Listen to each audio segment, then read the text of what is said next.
Hello guys, good morning everyone. Welcome to the SciFi YouTube channel. तो BRC का जो है कैट 2 का फिर से लेटर्स आना स्टार्ट हो गया है। और अभी आपके सामने जो डिस्प्ले हो रहा है वो आईजी कार का है। ठीक है, Indira Gandhi centre for atomic research centre का है, कलपक्कम का है। राइट। तो चलिए हम लोग देखते हैं कि इसमें क्या क्या कंडीशंस रखे गए हैं और कब क्या करना है इन सब के बारे में। राइट।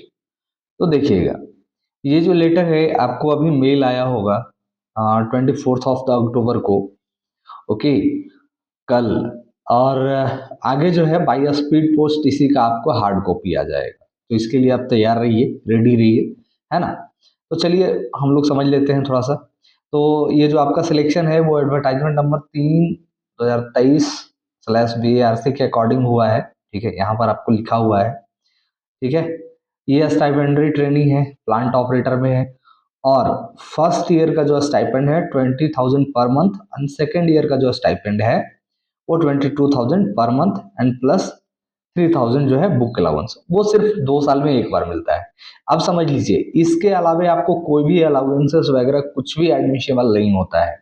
हाँ, आपको एक CHSS दिया जाएगा, कंट्रीब्यूटरी हेल्थ सर्विस स्कीम जिसको बोलते हैं हम लोग। इसमें क्या है कि कंट्रीब्यूटरी हेल्थ सर्विस स्कीम में आपको जो कुछ अमाउंट डिडक्ट होता है, 400 या 500 के आसपास जो है डिडक्ट होता है। तो ये जो 20,000 पर मंथ मिल रहा है उसी में से वो अमाउंट डिडक्ट होकर के मिलेगा। राइट। पर मंथ वही अमाउंट जो है आपको मिलने वाला है।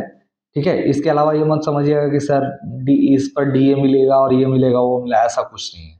ठीक है, बस उतना ही अमाउंट मिलेगा। चलिए, तो ये हो गया। अब कंडीशंस कह रहा है कि आपका जो एडमिशन्स होगा ट्रेनिंग में वो कुछ कंडीशंस के आधार पर होगा। ये सेकंड वाला कह रहा है। इसमें क्या क्या कह रहा है ये समझ लीजिए कि 2.1 जो है कंडीशन ये कहता है कि आपको वहाँ पर मेडिकल टेस्ट होगा। राइट। मेडिकल ऑफिसर जो रिसर्च सेंटर के हैं वो आपको चेक करेंगे, आपका हेल्थ चेकअप होगा और आप मेडिकली फिट पाए जाते हैं तो होगा। राइट। नेक्स्ट कंडीशन कहता है कि आपको एक बॉन्ड बनाना होगा। ठीक है, कितने का? 5,07,000 का।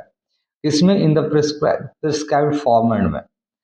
और एक श्योरिटी बॉन्ड बनाना हो। ये इंडमेनिटी बॉन्ड मीन्स श्योरिटी बॉन्ड है, और एक agreement, agreement and surety bond आपको बनाना होगा। जो कि श्योरिटी बॉन्ड पर जो साइन होना चाहिए वो किसका होना चाहिए? ग्रुप बी या ग्रुप ए के गस्टेड ऑफिसर, दोनों में से कोई भी, चाहे वो सेंट्रल के हों या स्टेट के हों, कोई भी साइन कर सकते हैं। आगे कहता है कि 2 copy of each prescribed format of agreement and the bond are enclosed for the purpose. तो उसकी 2 कॉपी आपको बना के ले जानी है। ठीक है, पहले क्या करना है कि एक एग्रीमेंट पे साइन कर लेना है और एक जो है श्योरिटी बॉन्ड पे। ठीक है, उस पर ग्रुप बी का स्टेट का, और वो श्योरिटी बॉन्ड जो होना चाहिए वो 5,07,000 का होना चाहिए। इन दोनों का दो दो कॉपी आपको बना लेना है। ठीक है, और कब लेके जाना है? जब मेडिकल एग्जामिनेशन आपका होगा तब आपको लेके जाना है। अगर आप नहीं लेके जाएंगे तो आपको कंसिडर नहीं किया जाएगा। क्लियरली लिखा हुआ है, you will not be considered for the stipendiary training category 2 position. Okay. अब देखिए, अब है सवाल कि सर हम एग्रीमेंट और ये श्योरिटी बॉन्ड को हम फिल कैसे करें? ठीक है, उस क्या क्या भरें, कैसे भरें? तो देखिए, कैट 1 का भी सेम फॉर्मेट है और कैट 2 का भी जो है आपका सेम फॉर्मेट है। समझ गए? ये दोनों का जो फॉर्मेट है वो दोनों सेम है, तो टेंशन लेने की जरूरत नहीं है। कैट 1 का ऑलरेडी मैंने भर रखा है। ठीक है, आप कैट 1 को देखिए। ठीक है, सिर्फ चेंजेस क्या होगा कि उसमें कैट 1 लिखा होगा, इसमें कैट 2 लिखा होगा, और उसमें साइंटिफिक असिस्टेंट है, इसमें प्लांट ऑपरेटर लिखा होगा। यही चेंजेस है। ठीक है, तो ये जाके देख लीजिए आप एक बार और उसको देख करके फिल कीजिए। ठीक है, अगर आपको लगता है कि नहीं सर फिर से फिल करके बताइए, ठीक है, तो मैं बता दूंगा। लेकिन क्या है कि देखिए, उसमें क्या है कि टाइम फिर से लगेगा, फिर से आपको टाइम देना पड़ेगा। एक ऑलरेडी अवेलेबल है, जबकि सारा सब कुछ वही रहता है, एवरीथिंग, कोई चेंजेस नहीं रहता है। बस थोड़ा बहुत जहाँ कैट 1 है वहाँ कैट 2 है और अमाउंट का चेंजेस होता है। आप खुद से एक वीडियो को देखिए और मिला लीजिए। राइट। तो आप वहां से जाइए, वहां से देख करके आप पूरा का पूरा फॉर्म आप भर लीजिए। समझ गए? चलिए, फिर भी कोई दिक्कत होता है तो आप हमको कमेंट्स कीजिए, ठीक है। अगर लगेगा कि हाँ उस पे हमें काम करना चाहिए, then we will work on that, ठीक है। टेंशन मत लीजिए, मैं हूँ, आप लोगों को कोई दिक्कत नहीं होगा।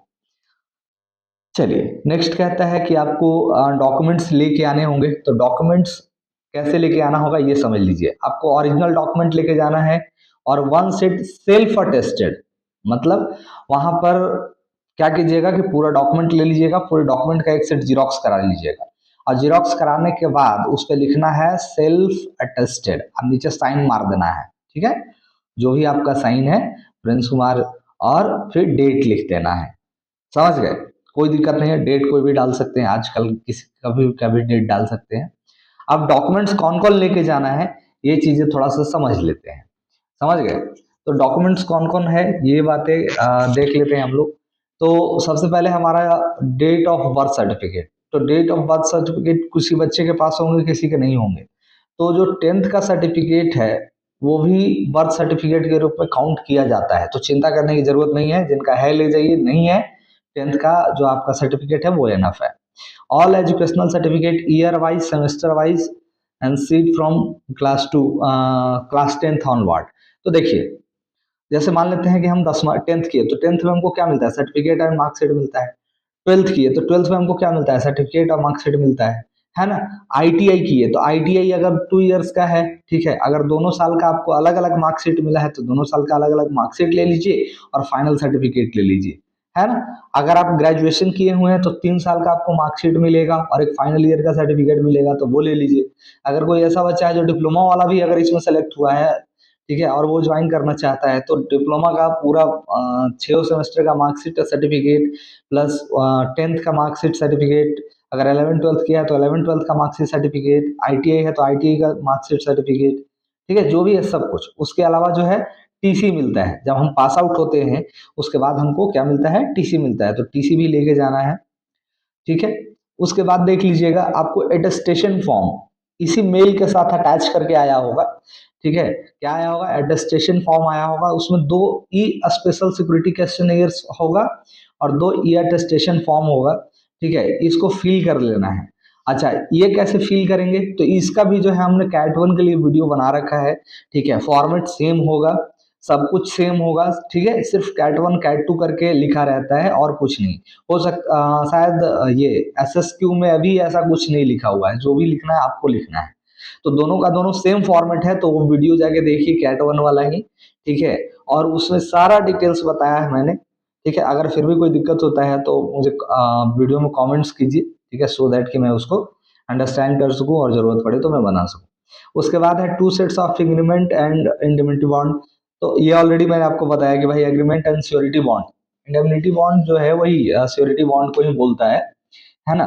तो एग्रीमेंट एंड श्योरिटी बॉन्ड दोनों जो है आप ऑलरेडी फिल किया हुआ है और ये डाटा के साथ फिल किया हुआ है। 2 वीडियो अपलोडेड होगा, एक ऐसे एक्सप्लेनेशन होगा और एक वीडियो में पूरा डाटा के साथ होगा, तो आपको जो समझ में आए उससे देख करके आप वीडियो फिल कर लीजिए। उसके बाद है पुलिस वेरिफिकेशन सर्टिफिकेट। तो इसके लिए भी पुलिस वेरिफिकेशन सर्टिफिकेट का भी वीडियो क्लियरली बना हुआ है, आपको मेल के थ्रू आया होगा, ठीक है। आप उस पर फोटो लगा के आप अपने थाने से वेरीफाई करवा लीजिए। अगर मान लेते हैं कि वो जो है आपका नंबर नहीं देता है, थाने में एक रजिस्टर्ड नंबर होता है, ठीक है, तो वो नहीं देता है तो आप कैरेक्टर सर्टिफिकेट भी बनवा सकते हैं, कोई दिक्कत नहीं है, और उस पर भी बनवा लीजिए, कोई दिक्कत नहीं होगा, ठीक है। इसके रिलेटेड मैंने डिटेल से वीडियो बनाया है, आप देख लीजिए, कैट 1 के लिए बना हुआ है, सेम टू सेम आपका भी रहेगा, तो वही चीजें आप भी बनवा लीजिए, ठीक है। ये हो गया। लोकल पुलिस पे पीवीसी करके बोलता है, कुछ स्टेट्स में मिलते हैं, कुछ में नहीं मिलता है। उसके बाद जो है आपका latest OBC ST ST EWS जो भी आप जिस भी कैटेगरी के कैंडिडेट हैं वो सर्टिफिकेट आपके पास होना चाहिए। अगर आप जॉब कर रहे हैं, ठीक है, तो वहां से एक रिलीविंग लेटर होना चाहिए और वो मेडिकल एग्जामिनेशन के दौरान आपको वहां देना है कि हाँ हमने जॉब छोड़ दिया है, ये मेरा रिलीविंग लेटर है, ठीक है, या एनओसी लेटर है। अगर बाद में छोड़ना चाहते हैं तो एनओसी आपको देना होगा। आपको 4 ठो कलर फोटोग्राफ लेके जाना है जो रिसेंट साइज का हो। फोटोग्राफ फिर से क्या होता है कि आपका आईडी कार्ड वगैरह बनता है, ठीक है, या सीजीएचएस कार्ड वगैरह बनता है। उसके अलावा क्या है कि आपको आधार कार्ड या पैन कार्ड या ड्राइविंग लाइसेंस पासपोर्ट वगैरह कुछ भी, ठीक है, कोई एक लेके जाना है एज ए फोटो आइडेंटिटी के तौर पे, ठीक है। और आगे कंडीशन कहता है कि आपका जो एडमिशन है वो प्रोविजनल है, टेम्पररी है, ठीक है। और आपका जो इंडक्शन होगा वो सारे सर्टिफिकेट के वेरिफिकेशंस के बाद होगा, राइट, उस पर निर्भर करता है ना। अगर सब सारे सर्टिफिकेट सही है, आपका मेडिकल ठीक है, तो आपका एडमिशन हो जाएगा, समझ गए। हालांकि जनरली हो ही जाता है क्योंकि सबके पास ऑलरेडी सारे सर्टिफिकेट्स रहते हैं। आगे देख लीजिए, आगे जो है आपका अगर ओबीसी है, ठीक है, तो आपको ओबीसी में एनसीएल सर्टिफिकेट लगता है, और उसका जो फॉर्मेट है वो बीआरसी की वेबसाइट पे अवेलेबल है, वहां से आप बनवा लीजिएगा, ठीक है। वो सही बनाइएगा, अगर गलत बनाइएगा तो बाद में आपकी कैंडिडेचर कैंसिल हो सकती है, ठीक है।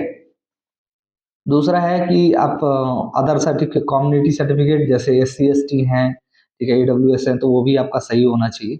वो गलत सर्टिफिकेट प्रोड्यूस मत कीजिएगा, बाद में प्रॉब्लम्स करेगा, राइट। ये पूरा वही है, ठीक है। आगे कह रहा है कि एक candidate S he प्रोफेसेस Hinduism if there is a change in religion professed at any time during the service, the same should be intimated to the office immediately after such a change. अगर देख लीजिए, मान लेते हैं कि किसी ने अपना धर्म चेंज किया है, ठीक है, जैसे हिंदू से सिख बन गया, मुस्लिम बन गया, बुद्ध बन गया, कुछ भी बन गया, ठीक है, अगर वो एससी कैटेगरी में है तो इस बात को वो ऑफिस को इन्फॉर्म करेगा, ठीक है, कि उन्होंने अपना धर्मांतरण किया है, ठीक है। आप अगर चेंज किए हैं तो ठीक है, नहीं चेंज किए हैं तो कोई दिक्कत नहीं है। उसके बाद ये 2.6 जो है आपका ईडब्ल्यूएस के लिए है, तो ईडब्ल्यूएस सर्टिफिकेट आप बनवा लीजिए, ठीक है। और सही बनवाइएगा, गलत बनवाइएगा तो रिजेक्शन हो सकता है, क्योंकि वो लोग वेरिफिकेशन करते हैं। और उसके अलावा जो है आपको मैरिटल स्टेटस जो है आपको वो भी आपको क्लियर करना है कि आपके पास एक या एक से अधिक शादी शादी नहीं किए हैं। जो नहीं किए हैं तो नहीं किए हैं, लेकिन जो किए हैं उनकी शादी एक से अधिक नहीं होनी चाहिए, पता चला कि दो चार शादी कर ली। अच्छा, ये मैरिटल फॉर्म भी आपको मिलेगा स्टेटस को डिक्लेयर करने के लिए, वो वीडियो देख लीजिए, ठीक है, ये अवेलेबल है ऑलरेडी चैनल्स पे, ठीक है ना। तो उसमें आपको हेल्प मिलेगा फिल करने में, वो सारा चीज़ें ऑलरेडी वीडियो बना हुआ है। इसमें आपको जितने भी डॉक्यूमेंट्स की रिक्वायरमेंट पड़ रहा है वो सारे वीडियो कैट वन के लिए बने हुए हैं, और उसमें कोई डिफरेंस नहीं है, सारा का सारा फॉर्मेट आपको सेम मिलेगा, ठीक है। बस माइनर डिफरेंस होता है फॉर्मेट्स का, उससे ज़्यादा का डिफरेंस नहीं होता है, तो आप वहां से देख के भर सकते हैं। आपको जो है भारत के संविधान के प्रति निष्ठा और गोपनीयता की शपथ लेनी होगी, तो पॉइंट 8 कह रहा है, ठीक है। उसके अलावा जो है आपका कहता है 2.9 कहता है कि आप किसी भी एग्जामिनेशंस में ड्यूरिंग द पीरियड ट्रेनिंग के दौरान किसी भी एग्जामिनेशन या इंटरव्यू नहीं दे सकते हैं, ठीक है। अगर आपने ऑलरेडी किसी पोस्ट या स्कॉलरशिप के लिए अप्लाई कर रखा है, ठीक है, तो आपको एक लिखित में इन्फॉर्म करना है इसको, डिपार्टमेंट को, ठीक है। और वैसे एप्लीकेशंस को आपको तुरंत इमीडिएटली विड्रॉ कर लेना है। अब विड्रॉ करने के बाद एक कॉपी जो है सबमिट करना है, समझ गए। हाँ, एक चीज ध्यान दीजिएगा कि यहाँ पर अगर गर्ल्स की हम बात करें तो गर्ल्स को बीएससी का स्कॉलरशिप मिलता है, ठीक है। तो उनके लिए ये अब ये वाला कंडीशन अप्लीकेबल नहीं है, वो बीएससी का स्कॉलरशिप ले सकते हैं, राइट, समझ गए। उसके बाद कहता है कि you shall not be permitted to apply appear for any post or a scholarship or competitive examination or interview including those conducted by UPSC during the period of training and the period of contractual obligation to serve the Department of Atomic Energy। मतलब कि आपको training के दौरान और contractual obligation, ठीक है, मतलब कहने का मतलब ये है कि आपको डिपार्टमेंट जो काम करने की जो अवधि है, ठीक है, उस दौरान आप किसी भी फॉर्म को, इवन यूपीएससी के भी फॉर्म को आप भर नहीं सकते हैं, ठीक है। जब तक कि आपको संविदात्मक जो है दायित्व है वहाँ काम करने का, तब तक आपको नहीं भरना है, ये क्लियरली मेंशन है, ठीक है, आप देख लीजिए। You shall give an undertaking to this effect, you shall inform us in writing the details of examination, interview, scholarship, fellowship you have applied for and withdraw immediately such applications forthwith and mark copy of such withdrawals letter to the office for record। अगर मान लेते हैं कि आपने किया है तो आपको इन्फॉर्म करना है और आपको विड्रॉ कर लेना है, समझ गए। तो ये कंडीशन है, आप मतलब आप समझ लीजिए कि आपने ज्वाइन किया तो 2 साल तक तो नहीं है, उसके अलावा कॉन्ट्रेक्चुअल ऑब्लिगेशन जब तक रहेगा तब तक आपको नहीं अप्लाई करना है, ठीक है। आगे कहता है कि आपको वहाँ के सारे रूल्स एंड रेगुलेशंस मानने होंगे, ड्रेस कोड फॉलो करना होगा, ठीक है। और जो भी आता है वो टाइम टू टाइम चेंज होते रहता है बीएआरसी का, तो आपको सारे रूल्स एंड रेगुलेशन फॉलो करने होंगे, ठीक है। आपको काम करने के दौरान क्या होगा कि राउंड ओ क्लॉक शिफ्ट में जो है आपको काम करना होगा। जैसे मान लेते हैं कि 8 घंटे की 24 घंटे हैं, तो 3 शिफ्ट रहता है, राइट? इसमें ऑलरेडी देख लीजिए, आपको राउंड ओ क्लॉक शिफ्ट मेंशन है, तो 3 शिफ्ट होता है और यहाँ 3 शिफ्ट में मेंशन है। तो पर शिफ्ट कितने घंटे का पड़ेगा बाबू? 8 घंटे का पड़ेगा। अब ये कैसे शिफ्ट होता है ये समझ लीजिए। एक होता है 6 से लेकर के 2 बजे तक, एक होता है 2 से 10 तक, और एक होता है 10 से सुबह 6 बजे तक, ऐसे होता है। या जनरली कहीं कहीं क्या होता है कि 8 से होता है, ठीक है, 8 से लेकर के 4 बजे तक रहेगा, फिर 4 बजे से लेकर के 12 बजे तक रहेगा, 12 बजे से लेकर 8 बजे तक रहेगा। हालांकि जनरली ये 6 से जो है 2 वाला शिफ्ट ज़्यादा फॉलो किया जाता है। तो क्या होगा कि आपको कभी 6 बजे से बुलाया जाएगा ड्यूटी, कभी 2 बजे से बुलाया जाएगा ड्यूटी, कभी 10 बजे से। तो आपको, आप डिनाई नहीं कर सकते हैं, आपको वर्क करना पड़ेगा वहाँ पे, ठीक है। और क्या है कि आपकी जो रेडियो एक्टिव एरियाज में जो है इन्वॉल्विंग हो सकती है, तो उस दौरान आपको प्रोटेक्टिव क्लॉथ्स एंड गियर्स, उसके लिए जो है आपको वो सारे इक्विपमेंट्स प्रोवाइड किए जाते हैं, है ना। और कुछ अलग से जो है आपको अलाउंसेस भी दिए जाते हैं अगर आप रेडियो एक्टिव जोन में काम करेंगे तो। लेकिन कोई जरूरी नहीं होता है कि सब लोग रेडियो एक्टिव जोन में ही रहें। हाँ, कुछ कैंडिडेट्स रहते हैं तो उनको जो है सारे प्रोटेक्टिव गियर्स जो है दिए जाते हैं और अलाउंसेस वगैरह दिए जाते हैं, तो उसके लिए टेंशन नहीं लेना है, ठीक है। आगे कहता है कि आपको रेगुलरली प्रेजेंट रहना है। फिर कहता है कि during the period of your training you will be entitled for 8 days casual leave on medical ground certified by the medical officer of the research centre. You will be entitled with 15 days of vacation, ठीक है, leave at end of the each training year as convenient to the division training programme. अब देख लीजिए, आपको 8 दिन का जो है कैजुअल लीव मिलेगा। वो भी कब मिलेगा? जब आप मेडिकल ग्राउंड पे होंगे, है ना। मेडिकल ग्राउंड जैसे कि वहाँ का जो मेडिकल ऑफिसर है वो इस बात को अप्रूव करेंगे कि हाँ आपको लीव की जरूरत है, आपको रेस्ट का जरूरत है, तो आपको एक मेडिकल सर्टिफिकेट प्रोवाइड करेंगे और उसके आधार पे आपको मैक्सिमम 8 दिन की छुट्टी मिलेगी, ठीक है, पूरे साल भर में। और क्या कहता है कि 15 दिन की जो छुट्टी आपको रहेगी, ठीक है, वो आपको हर एक साल के एंड में, ठीक है, मिलेगा। वो भी कैसे मिलेगा, कब मिलेगा? जब डिवीजन ट्रेनिंग प्रोग्राम को कन्वीनियंट होगा तब मिलेगा, राइट। हालांकि जनरली मिल जाता है, ठीक है, लेकिन कभी कभी क्या होता है कि कभी कभी नहीं भी मिलता है, राइट। तो you will not be entitled to any other leave and leave availed of will be leave without a stipend and period of training will be extended accordingly. अगर मान लेते हैं कि आप जैसे सबसे पहले तो क्या आपको इन्फॉर्म करके छुट्टी लेना है। अगर आप लीव ज़्यादा ले लेते हैं तो आपका उसमें स्टाइपेंड कट जाएगा, ठीक है। अगर उससे भी ज़्यादा होता है तो आपके ट्रेनिंग प्रोग्राम को एक्सटेंड कर दिया जाएगा। तो ऐसा गलती नहीं कीजिएगा, ठीक है। लीव उतना ही लीजिएगा जितना ज़रूरत है और जितना आपके लीव अकाउंट में है। आगे कहते हैं कि मेडिकल एग्जामिनेशन कंप्लीट होने के बाद आपको जो प्री एडमिशन फॉर्मेलिटीज पूरे करने होंगे, ठीक है। और आपका जो एब्जॉर्प्शन होगा, मतलब जो फाइनल आपको जहां रखा जाएगा ट्रेनिंग के बाद, जैसे अभी ट्रेनिंग चल रहा है तो ट्रेनिंग में कैट टू ट्रेनिंग है।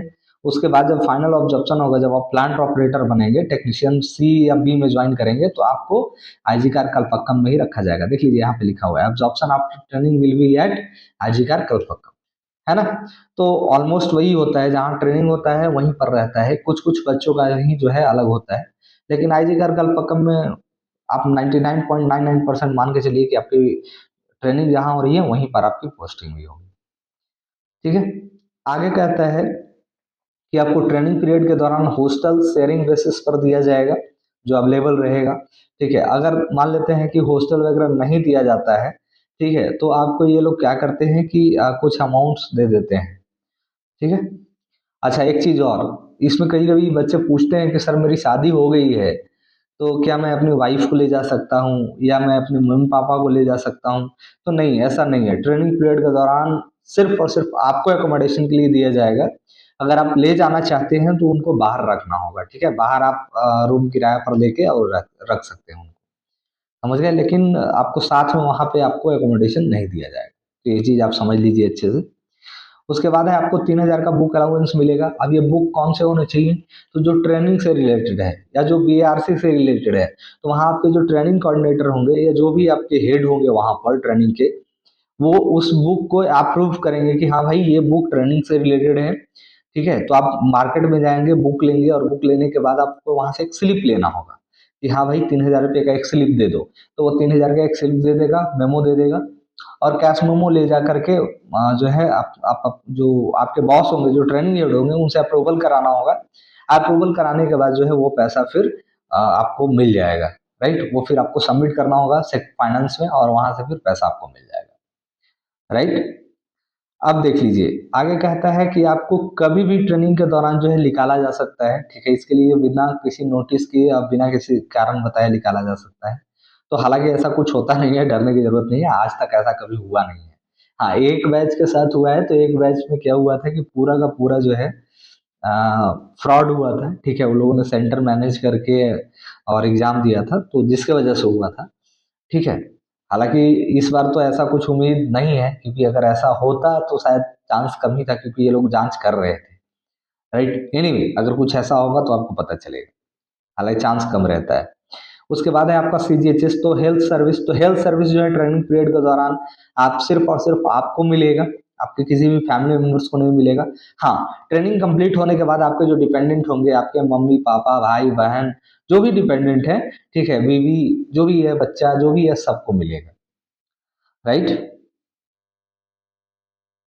उसके बाद कहता है कि आप जो है ट्रैवलिंग अलाउंस के लिए जो आप एग्जाम मेडिकल एग्जामिनेशन या ज्वाइनिंग के लिए जाएंगे, तो उस समय जो है आपको ट्रैवलिंग अलाउंस के लिए जो है आप इंटाइटल नहीं है, आपको ट्रैवलिंग अलाउंस नहीं दिया जाएगा।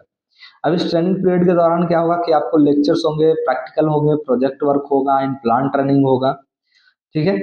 पीरियड जब ट्रेनिंग में रहेंगे तो वहां पे आपका एग्जामिनेशन भी होगा, वाइवा वॉक होगा, और फिर फाइनल एब्जॉर्प्शन जो है इंटरव्यू के बाद होगा।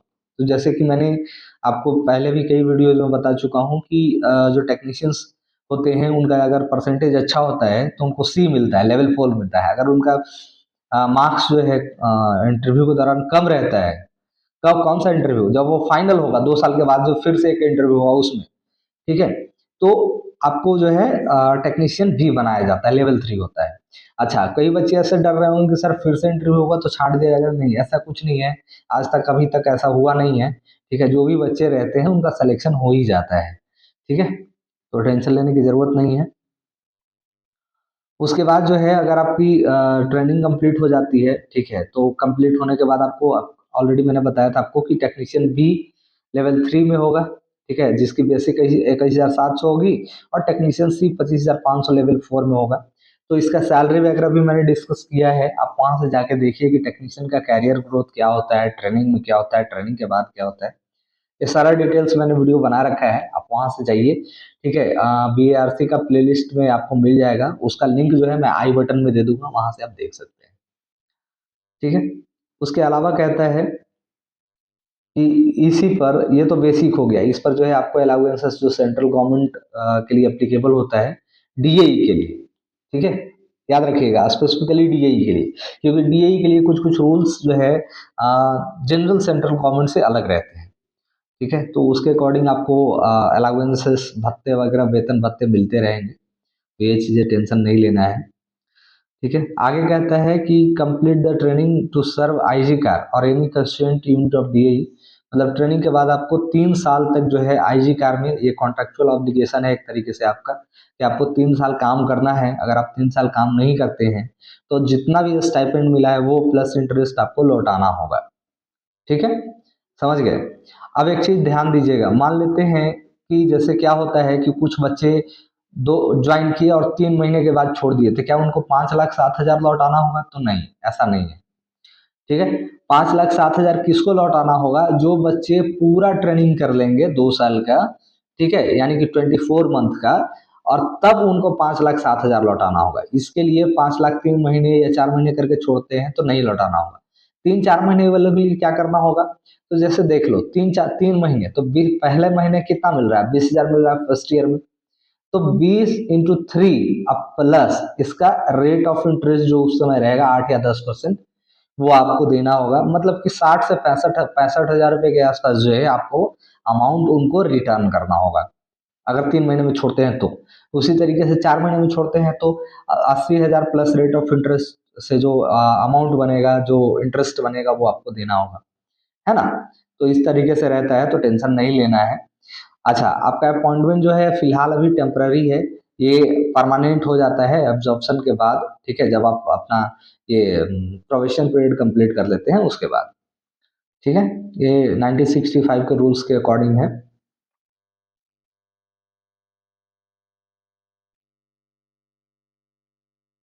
आगे कहता है कि at outset it apprise that the relationship between government and government servant rest on the contractual basis and the provision contained in the constitutions and the various rules together form part of conditions of service, and a person who voluntarily enters government service accepts and abide by them voluntarily in outreach. The contract of the service requires the government service to maintain absolute integrity, devotion, duty, and high ethical standards, honesty, behavior, perform and discharge duty with the high degree of professionalism and dedication to the best ability. Allotment of work to the subordinate with the specific general instruction is the pro prerogative of the higher officers, and it warden duty of a government servant to carry out work assigned when the superior officers consistently and to the best of ability. Nothing empowers a government servant to evade responsibility by seeking instruction from और approval of superior officers. तो ये देख लीजिए, overall कहने का मतलब ये है, ठीक है। ये आपका जो 3.5 है कि आपको शिष्टाचार मेंटेन करके रखना होगा, नैतिक रहना होगा, ईमानदार रहना होगा, गवर्नमेंट और गवर्नमेंट सर्वेंट के बीच जो है एक अच्छा रिलेशन मेंटेन करना होगा, और जो भी आपके सीनियर्स कहें, ठीक है, उस बात को आपको फॉलो करना होगा, उस काम को आपको करना होगा। समझ गए? अगर मान लेते हैं, अगर इससे रिलेटेड अगर आप कोई भी, ठीक है, जैसे 3.6 की हम कंडीशन की बात कर रहे हैं, मैं डायरेक्ट कंडीशंस आपको बता रहा हूँ कि जैसे कोई भी आप दावा करना चाहते हैं या कोई शिकायत करना चाहते हैं, तो होता क्या है कि जैसे ऑफिस में कभी-कभी लड़ाई झगड़े हो जाते हैं, किसी बात को लेकर बहस हो जाते हैं या कोई कंप्लेन करना होता है। तो आप क्या करेंगे कि जैसे मान लेते हैं कि आपके ऊपर क्या होगा कि आपका डिवीजन हेड होगा, डिवीजन हेड के ऊपर उनका हेड होगा, फिर उनके हेड के ऊपर उनका हेड होगा, ऐसे रहता है। तो आप डायरेक्ट कंप्लेन यहाँ नहीं कर सकते हैं। आपको कैसे करना है, पहले डिवीजन हेड को करना है, अगर वो सुधार नहीं करते हैं तो फिर उनके ऊपर हेड को करना है। मतलब एक थ्रू प्रॉपर चैनल करना है, ऐसा नहीं कि डायरेक्ट जंप करके वहां चले गए। समझ गए? तो ये चीजें हैं। आगे कहता है कि आपका जो प्रोबेशन पीरियड होगा वो 1 साल का होगा। कब से? तो प्रोबेशन पीरियड 1 साल जो है आपका डेट ऑफ अपॉइंटमेंट से होगा, जो किसी जो आप उस सेंटर में जब आपका अपॉइंटमेंट होगा तो वहां से होगा, ठीक है। And your service will liable to terminate at any time without notice and without assigning any reason. तो उस दौरान मतलब जो प्रोबेशन पीरियड के दौरान आपको कभी भी टर्मिनेट किया जा सकता है बिना कोई कारण बताए हुए। तो इन जनरल आज तक ऐसा नहीं होता है, ठीक है, आज तक ऐसा कुछ नहीं हुआ है, ठीक है, और आगे भी आई होप सो कि ऐसा कुछ ना हो। आप लोग थोड़ा उद्दंडता नहीं कीजिएगा तो कुछ नहीं होगा, सब ठीक रहेगा, ठीक है। उसके बाद जो है आपका प्रोबेशन पीरियड अगर आपका सही है, सेटिस्फैक्टरी हो जाता है, ठीक है, तो आप आराम से आगे कंटिन्यू रहेगा, ठीक है। अगर मान लेते हैं कि आपको टर्मिनेट किया जाता है किसी कारणवश से, तो आपको 1 महीने पहले जो है आपको नोटिस दे दिया जाएगा कि आपको जो है टर्मिनेट किया जा रहा है। और अगर मान लेते हैं कि ऐसा नहीं होता है, जैसे मान लेते हैं कि आज आपको सडन टर्मिनेट कर दिया गया, जैसे अभी अक्टूबर है, अक्टूबर में सडन टर्मिनेट कर दिया गया, तो आपको नवंबर का भी सैलरी जो है आपको मिलेगा, ठीक है। समझ गए? कोई दिक्कत नहीं।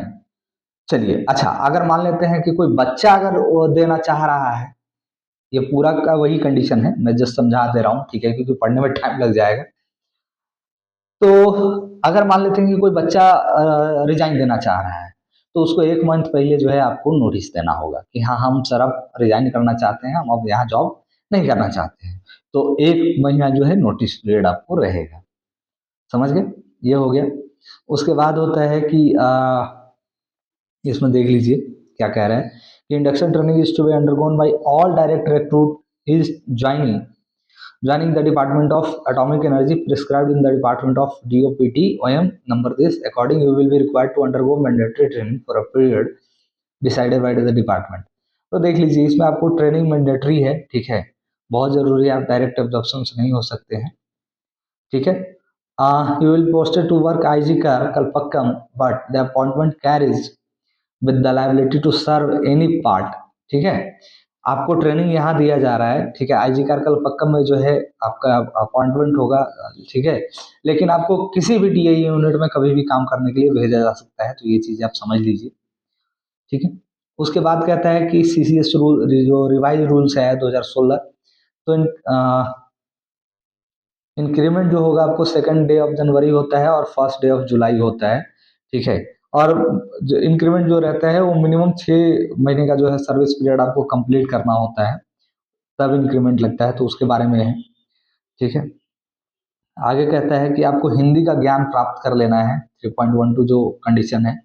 उसके अलावा जो 3.13 जो है, तो आपको एनपीएस सिस्टम में अपॉइंटमेंट होगा, ठीक है। जो आपका न्यू वाला जो नेशनल पेंशन सिस्टम है एनपीएस, उसमें आपको रहेगा, ठीक है। उसी प्रणाली में आपको दिया जा रहा है, ठीक है। तो कई बच्चों का कंफ्यूजन था कि सर यूपीएस रहेगा, ओपीएस रहेगा, क्या रहेगा, तो इसमें एनपीएस रहेगा, ठीक, समझ गए। नेक्स्ट कहता है कि the offer carries with the obligation on your part two carry out allied complementary work that may be assigned to you from time to time by your superiors apart from the work directly connected with the post. Failure to discharge this duty would constitute sufficient ground for the initiating disciplinary action. तो कहने का मतलब है कि जो आपके senior अधिकारी होंगे जो आपको काम करने के लिए देंगे, जो कि कम्प्लीमेंट्री वर्क होगा, जैसे कभी कभी क्या होता है कि वो डायरेक्ट हमारे काम से रिलेटेड नहीं है। जैसे मान लो कि हमको किसी सिस्टम पे दिया गया ऑपरेट करने के लिए कि भाई आपको ये ऑपरेट करना है, और उस समय क्या हुआ कि नहीं आज ऑपरेट नहीं करना है, आपको अटेंडेंस बनानी है यहाँ पर बैठ के, ठीक है, या कोई फाइल चेक करना है, तो वो भी काम आपको करना पड़ सकता है, ठीक है। आप उसके लिए मना नहीं कर सकते हैं, ठीक है। और जितने भी गवर्नमेंट के रूल्स एंड रेगुलेशंस हैं वो भी आपको फॉलो करने होंगे, और जो टाइम टू टाइम जो है वो चेंज होते रहते हैं, आप उसके लिए मना नहीं कर सकते हैं, समझ गए। अच्छा, एक चीज और इसमें देख लीजिएगा कि no request for offering higher scale rate or of pay than the offered in this letter will be consider, ठीक है। तो जितना आपको दिया गया है वही दिया जाएगा जो लिखा हुआ है, ऐसा नहीं कि आपको लेवल 4 लेवल 3 का कि लेवल 6 में दे दिया जाएगा, तो ऐसा कुछ नहीं है, उस पर विचार नहीं किए जाएंगे, राइट। चलिए, उसके बाद कहता है, क्या कह रहा है ये देख लीजिएगा कि अगर आपको ऊपर का सारे टर्म्स एंड कंडीशन एक्सेप्टेड है, तो आपको क्या करना है कि आपको एक एक्सेप्टेंस लेटर लिखना है, ठीक है, और मेल के थ्रू, और वो मेल क्या है, apo4@igcard.gov.in एंड da6_4@igcard.gov.in, ठीक है। इस पर 30 अक्टूबर या उससे पहले आपको जो है एक लेटर भेज देना है, ठीक है, कि हाँ हमको एक्सेप्टेड है। अगर नहीं है तो आप वो भी कर लीजिए, आप वो भी भेज सकते हैं कि हमको स्वीकार नहीं है, ठीक है। In the event of not of the accepting offer thereof may kindly be indicated for the purpose of our record. अगर आपको एक्सेप्ट नहीं है तो इनको रिकॉर्ड के लिए जो है आपको भेज देना है कि हाँ हमको एक्सेप्ट नहीं है, समझ गए। उसके बाद देख लीजिए, उसके बाद जो है आपका हर एक का लेटर पे अलग अलग डेट होगा। जिनका ये लेटर है उनको जो है 14/11 को बुलाया गया है, मीन्स 14 नवंबर को बुलाया गया है, किसके लिए, मेडिकल एग्जामिनेशंस के लिए। तो वो सारा प्रोफॉर्मा जो भी आया है वो सारा फिल करके जाएंगे, और कहाँ जाएंगे, तो कलपक्कम जाएंगे, ठीक है, डीएयू हॉस्पिटल कलपक्कम में। पहले तो आपको आईजी कार जाना है, वहाँ के एडमिनिस्ट्रेशन जो है आपको एक लेटर्स नंबर्स देंगे, वो लेकर के आपको कलपक्कम में जाना है, ठीक है। और जितने भी आपको डॉक्यूमेंट्स ऊपर में मेंशन मैंने बताया है वो सारा आपको लेके जाना है। अच्छा, इसमें 400 पासपोर्ट साइज का फोटोग्राफ होना चाहिए, और 3 स्टाम्प साइज का रिसेंट फोटोग्राफ होना चाहिए, अगर नहीं है तो आप खिंचवा लीजिए। अच्छा, एक चीज और हम बात करते हैं कि आखिर हम यहाँ पहुंचेंगे कैसे, ठीक है, तो ये चीजें मैं बता देता हूँ, सुन लीजिए। तो देखिए मैं बता देता हूँ, सबसे पहले करना क्या है कि चेन्नई सेंट्रल पहुंच जाना है, कोई भी है पहले चेन्नई सेंट्रल पहुंचिए। वहां से चेंगलपट्टू स्टेशन है, क्या है, चेंगलपट्टू। अब ये चेंगलपट्टू स्टेशन का जो है ट्रेन वो भी चेन्नई सेंट्रल से मिल जाएगा आपको, राइट। वहां से चेंगलपट्टू पहुंचिए, और चेंगलपट्टू से क्या करना है कि वहां से बस मिलती है, क्या मिलती है, बस। वो बस जो है डायरेक्ट आईजी कार के जो है आपको आईजी कार के कैंपस में ही पहुंचा देगा, राइट। बहुत ही सिंपल है, पहले चेन्नई सेंट्रल, फिर वहां से चेंगलपट्टू स्टेशन, फिर वहां से बस पकड़ के आईजी कार, समझ गए। और चेन्नई सेंट्रल से चेंगलपट्टू के लिए ट्रेन ले लीजिएगा, ठीक है। आगे देख लीजिए। अच्छा, एक चीज और इसमें है, मैं बता देता हूँ। अभी जो है कुछ आपको लेटर्स भी आया है। एक सबसे पहले तो आप मेल कर दीजिए, ठीक है, कि हम, हाँ हमको एक्सेप्टेड है, आई आई विश टू ज्वाइन। तो इसके लिए एक रिलेटेड एक ऑलरेडी मैंने वीडियो बनाया है, विलिंगनेस एंड एक्सेप्टेंस लेटर करके, आप उसको लिख के भेज दीजिए। अच्छा, इसके अलावा क्या है कि आपको इसके साथ साथ एक एक्सेप्टेंस लेटर का फॉर्म आया होगा, राइट, क्या आया होगा, फॉर्म। उसको प्रिंट करके रख लीजिए, ठीक है, वो भी मैं फिल करके बता दूंगा आपको, ठीक है। इस वीडियो के बाद मैं आपको एक अलग से सेपरेट वीडियो बना दे रहा हूँ, जिससे कि आपको देख के आप आसानी से उसको फिल कर सकते हैं। तो उसको देख करके आप फिल कर लीजिए, और फिल करके उसको स्कैन करके मेल कर दीजिए, समझ गए। ऐसे उससे और क्या क्या कंडीशन है वो सारा चीजें मैं देख के आपको बता दूंगा, राइट। और ये आपको एनी हाउ कर देना है, क्योंकि क्या होता है कि आप अगर कर देते हैं तो उससे उन लोगों को भी आसानी पड़ता है। अच्छा, आप रहने के लिए जो है फोन कर लीजिएगा उनको, ठीक है, ऑफिस में, कि सर हमको गेस्ट हाउस में जगह दिला दीजिए, तो वो लोग जगह दिला दें, अगर गेस्ट हाउस खाली रहेगा तो, ठीक है। तो आज के लिए इतना ही, मिलते हैं नए वीडियो में नए टॉपिक के साथ। तब तक के लिए take care, bye bye, thank you so much. Okay. और कोई दिक्कत हो तो मुझे बताइए, कमेंट्स कीजिए, ओके। और उसका एक्सेप्टेंस लेटर का फॉर्मेट भी मैं भर दूंगा, ठीक है, तुरंत इसके इस वीडियो के बाद तुरंत आ जाएगा वो, okay. Thank you so much.